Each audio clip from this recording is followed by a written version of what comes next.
Compte rendu de la 54e réunion ordinaire du Conseil des ministres, la première réunion du gouvernement souminois II remanié. Le président de la République, chef de l'État, a présidé ce vendredi 15 août 2025 à la Cité de l'Union africaine, la première réunion du gouvernement souminois remanié, la 54e réunion ordinaire du Conseil des ministres. 4 points étaient inscrits à l'ordre du jour, à savoir 1. Communication du président de la République, chef de l'État. 2. Points d'information. 3. Approbation d'un relevé des décisions du Conseil des ministres. 4. Examen et adoption de textes. La communication du président de la République a porté sur un seul point principal, à savoir son adresse aux membres du gouvernement souminois II. En ce jour marquant la première réunion du gouvernement souminois II, le président de la République a adressé ses félicitations républicaines à chacune et chacun d'entre nous pour avoir mérité la confiance placée en nous afin de servir la République et par-delà notre peuple. Aux nouveaux membres du gouvernement, il a souhaité la plus cordiale bienvenue au sein de l'exécutif national, tout en leur précisant qu'ils portent désormais une part de la charge collective de la conduite des affaires de l'État. Imprégnez-vous rapidement des dossiers relevant de vos attributions. Engagez-vous avec détermination dans l'atteinte des objectifs fixés et agissez toujours dans le strict respect de la Constitution, de loi de la République et de mes orientations, a souligné le président de la République. Aux membres du gouvernement reconduit, il a salué le travail accompli au courant du mandat précédent, martelant que leur reconduction est à la fois un signe de confiance et un appel à redoubler d'efforts. Et d'insister, vous connaissez les défis, les attentes et les leviers d'action.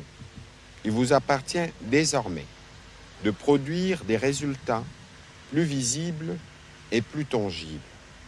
À l'ensemble du gouvernement, le président de la République a rappelé que chaque ministre est en charge d'un secteur d'activité qui doit servir avec compétence, énergie et dévouement. Mais la meilleure individualité ne rien si elle ne s'intègre pas dans un collectif conduit par Madame la Première ministre chef du gouvernement. Il leur revient donc de travailler dans un esprit de collégialité, de solidarité et de complémentarité, afin de traduire en actions concrètes les engagements pris devant la nation. Les divergences doivent toujours être résolues par les dialogues dans l'intérêt supérieur du pays.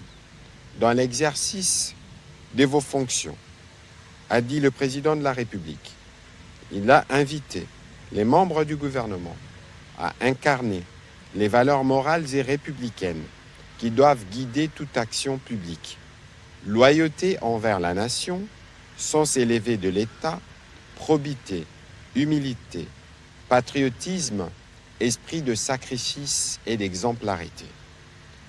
Votre conduite personnelle et professionnelle doit refléter en tout temps l'éthique, la discipline et l'intégrité que notre peuple est en droit d'attendre de ses dirigeants, a-t-il insisté.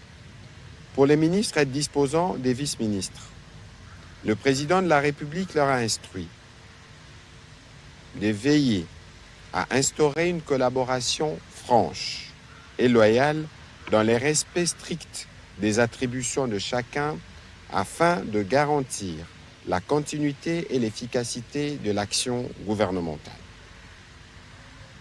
Notre pays continue de faire face à une guerre d'agression injuste qui endeuille nos populations et menace notre souveraineté. Il a évoqué l'impératif de faire bloc, de transcender toute divergence et de constituer un front commun contre l'ennemi. Ainsi, chaque décision, chaque action, chaque parole doit contribuer à renforcer l'unité nationale à soutenir nos forces de défense et de sécurité et à préserver la cohésion de notre peuple. D'où la nécessité de toujours porter haut, partout où nous sommes, la voix de la République démocratique du Congo sur la question de l'agression. Le président de la République attend une gestion rigoureuse et transparente des deniers publics en veillant à une utilisation optimale de ressources financières mises à la disposition des membres du gouvernement. Les peuples congolais, qui endurent encore les séquelles de crises passées, aspirent à la stabilité et au progrès. C'est pourquoi il a exhorté le gouvernement à poursuivre et à consolider les efforts déjà entrepris pour stabiliser le cadre macroéconomique, maintenir la discipline budgétaire, contenir l'inflation, soutenir la croissance et créer les conditions d'un développement inclusif et durable. C'est ici les lieux d'évaluer les réformes existantes et de décider soit de leur poursuite, soit de leur amélioration, ou encore en engranger d'autres afin de renforcer nos forces de sécurité, fluidifier le transport, améliorer la scolarisation et veiller à ce que chaque franc congolais serve un objectif précis et utile. Dans les mêmes ordres d'idées, le président de la République a souligné l'obligation qui incombe aux membres du gouvernement de se tenir prêts à capitaliser sur les partenariats en perspective, en particulier ceux à engager avec les États-Unis d'Amérique. Ces gouvernements, plus que tout autre, doit être un gouvernement d'action et des résultats. A-t-il rappelé, tout en indiquant que le peuple lui a renouvelé sa confiance en l'élisant pour un second mandat à la magistrature suprême, afin que la vision qu'il lui avait proposée se traduise en réalisation concrète. La concrétisation de cette vision incombe au gouvernement, investi par l'Assemblée nationale sur la base d'un programme clairement défini, émanant de ces 6 engagements présentés à la nation durant la campagne électorale. Il attache à cet égard une importance capitale au suivi rigoureux et à l'évaluation régulière de projets structurants et des réformes en cours. Il vous appartient d'exercer un contrôle constant sur l'état d'avancement des chantiers qui vous sont confiés et de rendre compte avec précision et transparence des résultats obtenus. Liés par la même obligation des résultats, votre action fera l'objet d'une évaluation stricte dans les 6 mois qui viennent, tant par la Première ministre que par moi-même, a martelé le président de la République. Chaque appréciation, positive ou négative, entraînera les conséquences qui s'imposent conformément à la performance constatée. Je le redis, le peuple congolais attend de vous de la réactivité, de la vision et de la détermination. Ensemble, soyons à la hauteur de ses aspirations et œuvrant dans l'unité et la discipline pour un Congo plus fort, plus prospère et plus solidaire. En réitérant ces félicitations, le président de la République a souhaité à chacune et à chacun plein succès dans l'accomplissement de ses charges pour le bien-être de notre peuple et la grandeur de notre pays. Dans la suite de la communication du président de la République, chef de l'État, la première ministre chef du gouvernement est revenue quant à elle sur la redevabilité des membres du gouvernement. Avant toute chose, elle a tenu à rendre grâce à Dieu pour ce moment et à adresser à toutes et à tous ses chaleureuses félicitations pour la nomination au sein du gouvernement. À cet effet, elle a souhaité à chacun et à chacune un mandat fructueux, riche en résultats au service de notre nation. La Première ministre a tenu particulièrement à exprimer en son nom et à ceux des membres du gouvernement la gratitude à son Excellence, Monsieur le Président de la République, pour la confiance placée en chacun de nous et pour la vision qui guide l'action du gouvernement. Nous avons fait de la redevabilité de l'action publique une marque de notre gouvernance, a-t-elle souligné. Convaincu que l'expertise et l'expérience seront des atouts précieux pour relever les défis à venir, la Première ministre a martelé que ce mandat exige du courage, une vision stratégique claire et une persévérance sans faille. À elle de préciser. Il vous demandera de vous mobiliser pleinement, de faire preuve de leadership et de travailler en synergie avec l'ensemble de l'équipe gouvernementale. Je vous invite donc à aborder cette nouvelle étape avec détermination, passion et sens élevé du service public. Pour un meilleur suivi de l'action du gouvernement, la Première ministre a annoncé l'organisation des évaluations périodiques des réalisations de tous les membres du gouvernement en se basant sur le feuille de route ministérielle, les communications de son Excellence Monsieur le Président de la République, l'ordonnance fixant les attributions des ministères ainsi que la régularité dans les participations aux commissions interministérielles permanentes du gouvernement. Aussi, elle a encouragé les membres du gouvernement à participer avec enthousiasme et engagement au séminaire gouvernemental qui est projeté dans les jours qui viennent. Ce séminaire sera à la fois un cadre idéal pour renforcer nos capacités managériales et une opportunité précieuse de révisiter la substance du programme du gouvernement qui orientera nos décisions et actions pour la période restante de cette législature. Il sera également un moment de réflexion, d'introspection et de renforcement de nos valeurs morales. Abordant l'autre volet de son intervention, la Première ministre a tenu à l'entame de notre mission commune à rappeler l'importance d'une communication gouvernementale, coordonnée, cohérente et responsable. C'est dans cet ordre que toute prise de parole doit être calibrée et doit contribuer à une meilleure compréhension de notre action. Vous devez vous assurer de diffuser des informations exactes et véridiques en tenant compte de la confidentialité des délibérations des réunions du Conseil de ministres. Vous devez vous abstenir d'alimenter toute forme de polémique sur les réseaux sociaux et de veiller à une meilleure utilisation des outils à votre disposition, a-t-elle insisté. Par ailleurs, elle a invité les membres du gouvernement à privilégier l'écoute, la courtoisie et à être réactifs face à la diffusion des fausses informations. À elle de préciser. Nous avons l'obligation d'offrir à la République démocratique du Congo une gouvernance forte, solidaire et responsable à la hauteur des attentes de notre peuple. Le respect strict de ces principes renforcera la crédibilité, la solidarité et l'efficacité de notre gouvernement. Fidèle à la vision de son Excellence, Monsieur le Président de la République, Félix-Antoine Tshisekedi Tshilombo. Dans cette perspective, la Première ministre a chargé les ministres de la Communication et des Médias, porte-parole du gouvernement, à s'assurer, notamment avec son cabinet, de la prise en compte et de la bonne exécution de ces recommandations avec la contribution des équipes de communication des ministères respectifs. Au deuxième point du Conseil de ministres de ce jour, relatif au point d'information, État et administration du territoire, le vice-premier ministre, ministre de l'Intérieur, a présenté au Conseil le rapport sur l'état de l'administration du territoire national.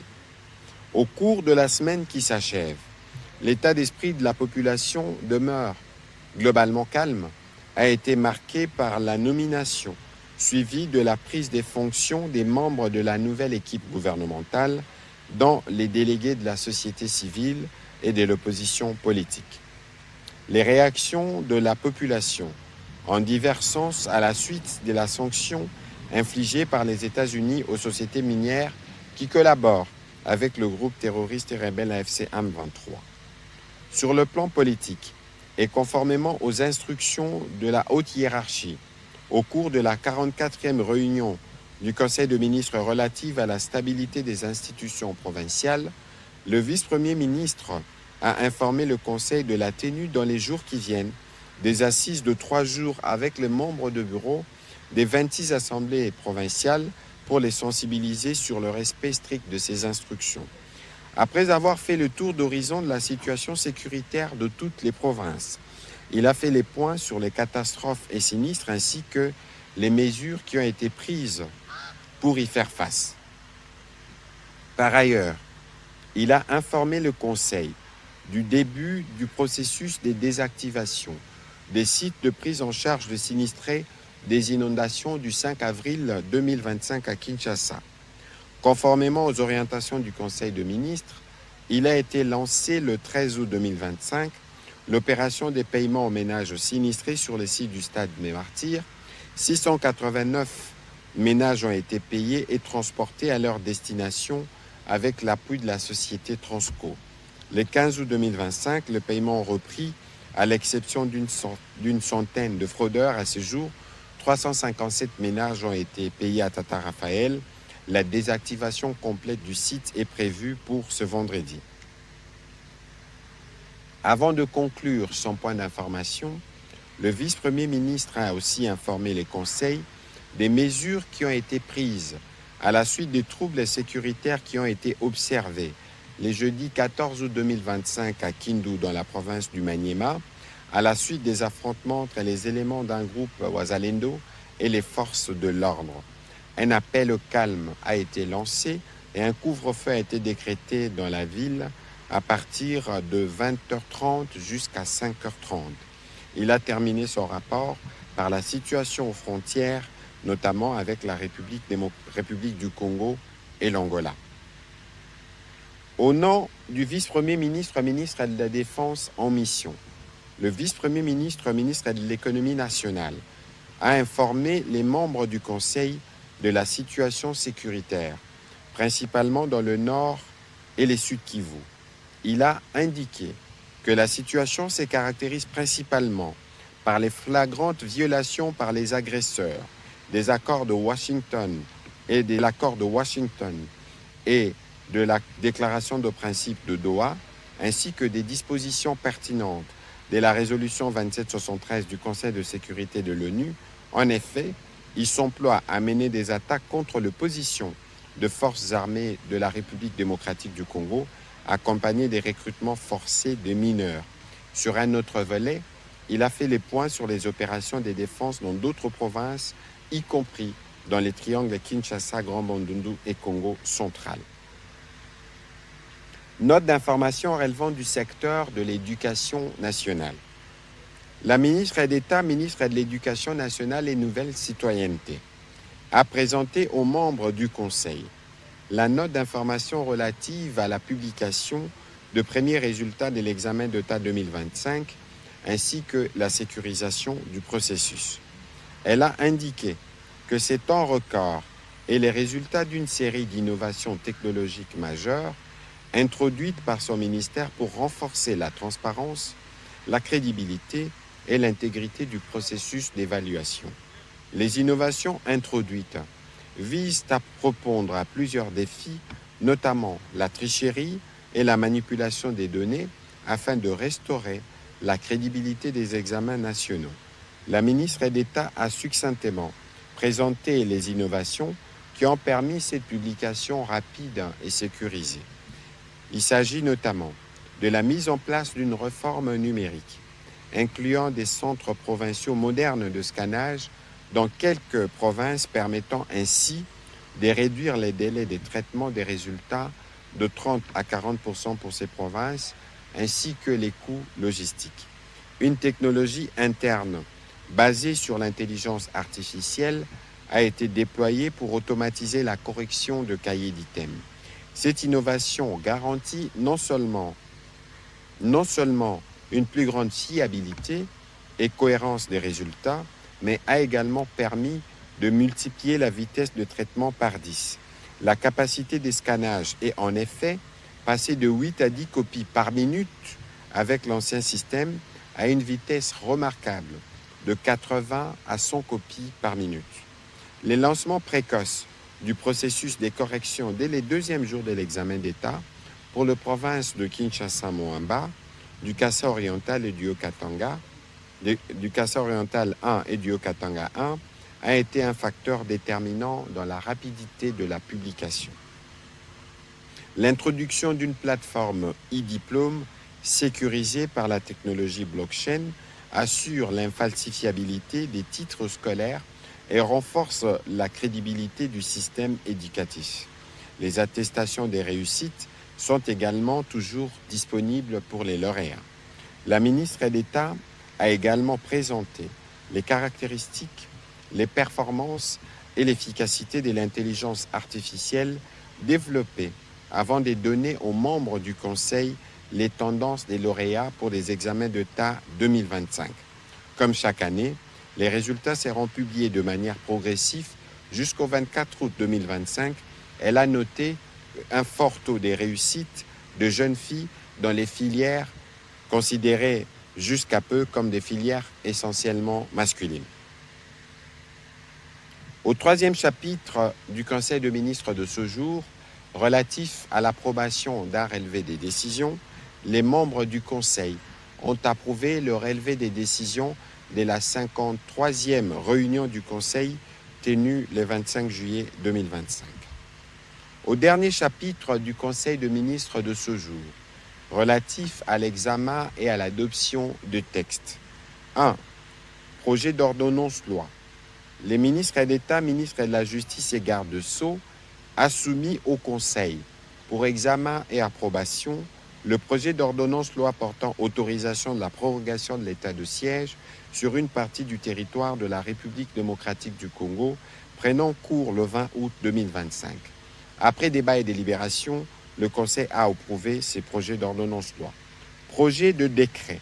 Les ministres des Finances a soumis au Conseil le projet de décret portant statut, organisation et fonctionnement d'un établissement public dénommé Fonds d'investissement stratégique de la République démocratique du Congo. Il a pour mission la mobilisation et la structuration des financements en vue d'accélérer la mise en œuvre de la stratégie nationale de développement de la RDC, son inclusion territoriale, la diversification de son économie, ainsi que le renforcement de la souveraineté nationale.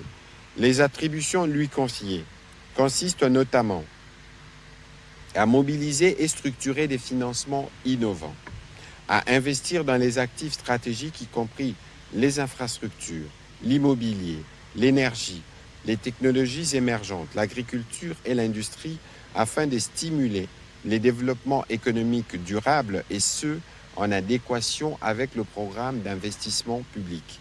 Détenir, gérer et valoriser, rentabiliser les actifs publics mentionnés en annexe en facilitant leur intégration dans les projets d'investissement à forte valeur ajoutée.